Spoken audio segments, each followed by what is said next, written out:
नमस्कार दोस्तों, मैं शुभम सिंह आज सीपी आ चुका हूँ लव मैरिज का मुद्दा लेके उस पर लोगों की राय जानने। आइए लोगों से उनकी राय जानते हैं। जी, जैसा कि आप देख सकते हैं कि मैं पालिका बाज़ार के गेट नंबर 1 के सामने आ गया हूँ। तो हम पहले बंदे से पूछते हैं उनकी राय लव मैरिज के बारे में। सर, आपका नाम? मेरा नाम सूर्य वर्मा है। सर, कहाँ रहते हैं आप? मैं दिल्ली से ही हूँ। दिल्ली से हो जी। तो सर आप बताइए कि ये जो लव मैरिज का जो आजकल बढ़ता हुआ ट्रेंड है, आपके हिसाब से आपकी इस पर क्या राय है कि ये सही है या नहीं है? देखिए, मैं ये बिल्कुल ये हमारी जो सभ्यता है लव मैरिज की, ये बिल्कुल देखो, लव मैरिज तो लव तो हो जाता है, ठीक है, लेकिन जिस हद तक ये निर्मम हत्याएं हो रही हैं, देखो प्यार होता ठीक है, इस प्यार में शादी सभी कर लेते हैं, लेकिन जिस तरह से प्यार में धोखा खाना आजकल, देखो मैं हिंदू मुसलमान वाली बात नहीं करूंगा, लेकिन जिस तरह से हिंदू मुसलमान वाली बात है, आप खुद ही देख रहे हो, साक्षी मर्डर केस हुआ है। देखो प्यार है, लव है तो लव को दिल से निभाओ ना। देखो प्यार किया है तो प्यार दिल से निभाना चाहिए। अब ये नहीं कि उससे प्यार किया है तो आप उसको चाकुओं से मार दो या किस तरह से उसकी निर्मम हत्या कर दो या उसको किसी तरह से टार्चर करो, ठीक है। देखो प्यार तो प्यार ही होता है, प्यार में तो कोई कमी नहीं, प्यार तो सदियों पुरानी एक परंपरा है। देखो लव जिहाद, देखो इस तरह से जैसे लव जिहाद चल रहा है, जिहाद का नाम मैंने क्यों लिया, आप देख रहे हो कि कम से कम 85% जितनी निर्मम हत्याएं हो रही हैं ये इस तरह से लव जिहाद में ही हो रही हैं। पहले बहला फुसलाकर उनको प्रेम में जाल में फंसाया जाता है और फिर उनको किस तरह से उनकी निर्मम हत्या की जा रही है। लेकिन ये प्यार नहीं, ये लव नहीं है, ये एक मानसिक संतुलन तो उनका खो चुका है। ये आजकल के नौजवान हैं जो है, मैं अब 50वें साल में चल रहा हूँ, चलो ठीक है हमारी तो उम्र नहीं है, लेकिन जो नई जनरेशन है वो नई जनरेशन क्या कर रही है? क्या है प्यार? प्यार एक भावना होती है, सच्चे दिल से निभाने की होती है। अगर दोनों शादी कर रहे हैं तो उसको निभाइए। ये नहीं है कि कुछ सालों बाद, कुछ 6 महीने बाद, कुछ 2 महीने बाद, चाहे वो हिंदू में हो जाए चाहे मुसलमान में हो जाए, अगर वो लव वाली बात आती है तो मैं कहता हूँ ये लव नहीं है, ये एक किस्म की मानसिकता है, ये वो एक घृणा है। और ये पूरे देश में ऐसा चलाओ, यह भी आपने उधर देख रहे हो उत्तराखंड में या किस तरह से प्रोटेक्ट किया जा रहा है, वहाँ हमारी बहन बेटी चाहे किसी की भी हो, इस तरह से जैसे साक्षी मर्डर हुआ है, तो ये लव नहीं था, ये एक तरफा मानसिकता थी, एक तरफ से उसको चाकुओं से मारा। लेकिन मैं आपके चैनल के, आप स्टूडेंट हो, मैं बताऊंगा कि अगर दिल से प्यार करो तो उसका साथ में निभाओ।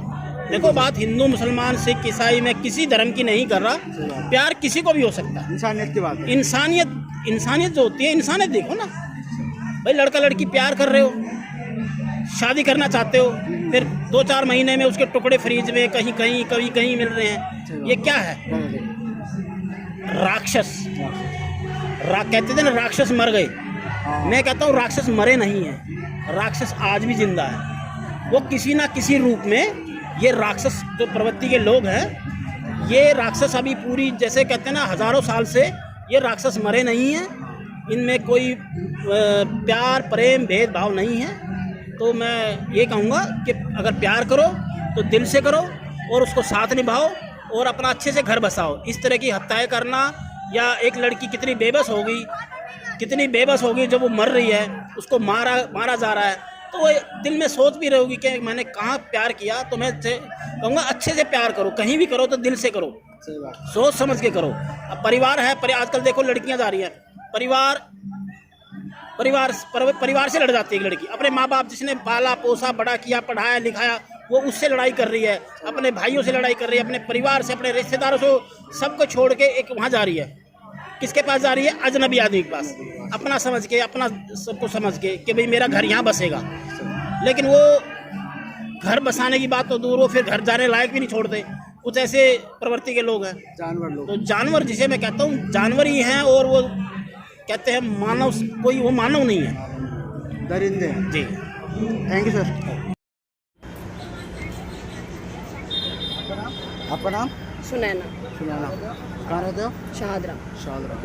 अब जैसे कि आप तो यूथ हो, तो आपसे एक सवाल पूछते हैं कि अरे आपके अकॉर्डिंग अरेंज मैरिज के क्या फ़ायदे और क्या नुकसान है? अरेंज मैरिज नहीं, सॉरी, लव मैरिज के बेसिकली लव मैरिज के फ़ायदे 2-4 ही पता है। जैसे कि आप अपने पार्टनर को शायद बहुत अच्छे से जानते हो, तो जस्ट कमिट आउट कि आप उससे शादी करने वाले हो, पहला ये। और सेकंड चीज़ कि आप एक दूसरे से अंडरस्टैंडिंग में बेस रहोगे कि आप उसको अपनी फैमिली में कैसे एडजस्ट करवाओगे या वो आपको अपनी फैमिली में कैसे एडजस्ट करवाती है। तो उस बेस पे भी होता है ये। और शायद ये जस्ट ट्रस्ट, बेसिकली रिलेशन तो इसी बेस पे होता है ना कि ट्रस्ट बहुत रहता है, कि शादी तक अगर बात गई है तो कि ट्रस्ट करते हैं, या तो उस बेस पे आप अपना रिलेशन अच्छे से हैंडल आउट कर सकते हो। तो ये सब फ़ायदे होते हैं कि ये सब चला सकता है रिलेशन को। और नुकसान ये होते हैं कि ज़रूरत से ज़्यादा भी नहीं जानना चाहिए एक दूसरे को, तो आगे चल के बर्बादी का कारण यही होता है।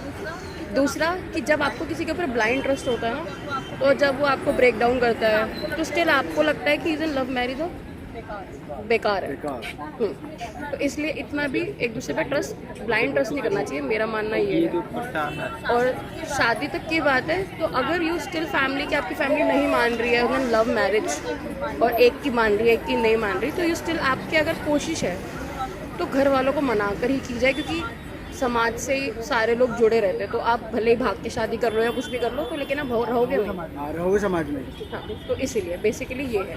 और सबसे ज़्यादा बुराई चीज़ ये है कि अगर आप एक परफेक्ट पार्टनर के साथ नहीं है तो लव मैरिज का तो ख्याल ही नहीं है कि आप चीट आउट पर्सन के साथ हो, कि आप चाहे 5 साल से रिलेशन में हो चाहे 5 दिन से रिलेशन में हो, अगर आपके साथ है वो सेकेंड पर्सन के साथ भी है, तो डोंट थिंक कि लव मैरिज होनी चाहिए।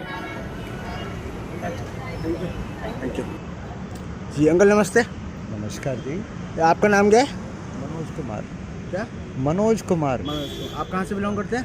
हरियाणा से। हरियाणा से जी। मेरा आपसे सवाल है कि अगर आपका बच्चा आगे जाके मतलब बड़ा हो गई लव मैरिज करना चाहे तो आप उसका सपोर्ट करेंगे या नहीं? हाँ बिल्कुल कर सकते हैं। करोगे? तो आपको लव मैरिज में ऐसे क्या फ़ायदे दिखते हैं कि जो आप उसको सपोर्ट करना चाहोगे? देखो इसमें मैटर यहाँ पे आता है कि जो लड़की है वो किस टाइप की है। हाँ जी सर। जब तक लड़की जो है वो और लड़का दोनों एक दूसरे को कोऑपरेट नहीं करेंगे तो कोई भी मैरिज नहीं टिकेगी। ये मैरिज है।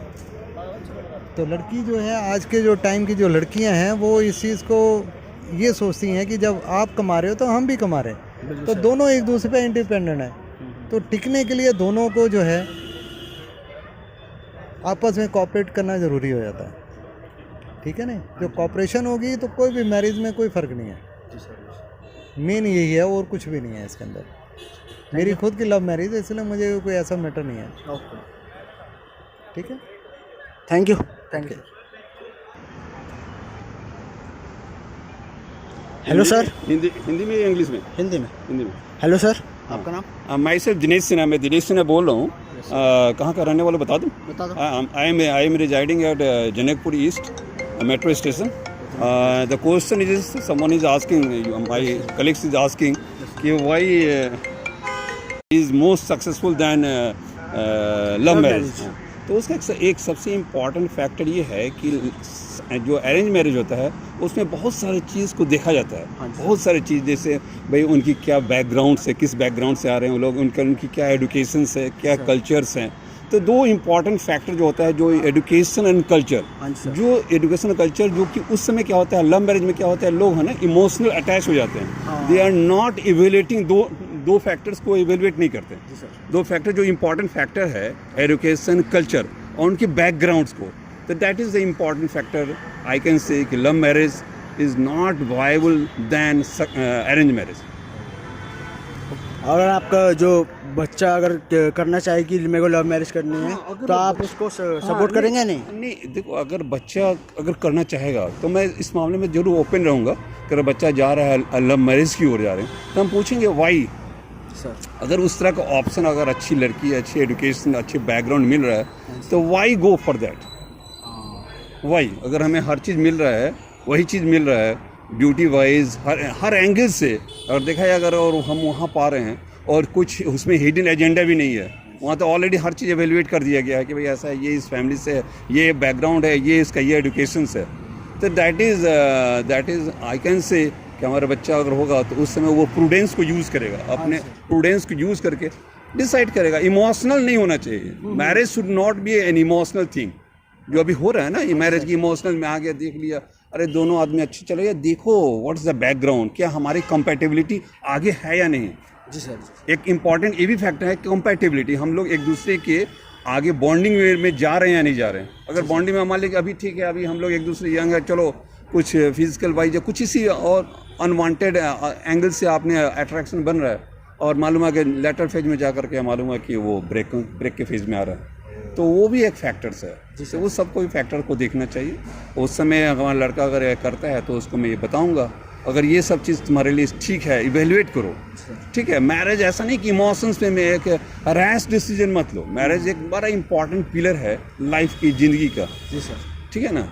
उसमें खाली ये नहीं है कि हम लोग एक दूसरे को मिल रहे हैं, कि आगे चल के हमारा फैमिली आगे जाएगी, हम लोग मैंने जो बैकग्राउंड से आ रहे हैं फिर आगे हमें बढ़ाना भी है, एक आगे 2 से 3, 3 से 4 जो भी है उस एंगल सबको भी देखते हुए अरेंज मैरिज को I think so that is more successful than love marriage. Thank you sir. Okay, thank you very much.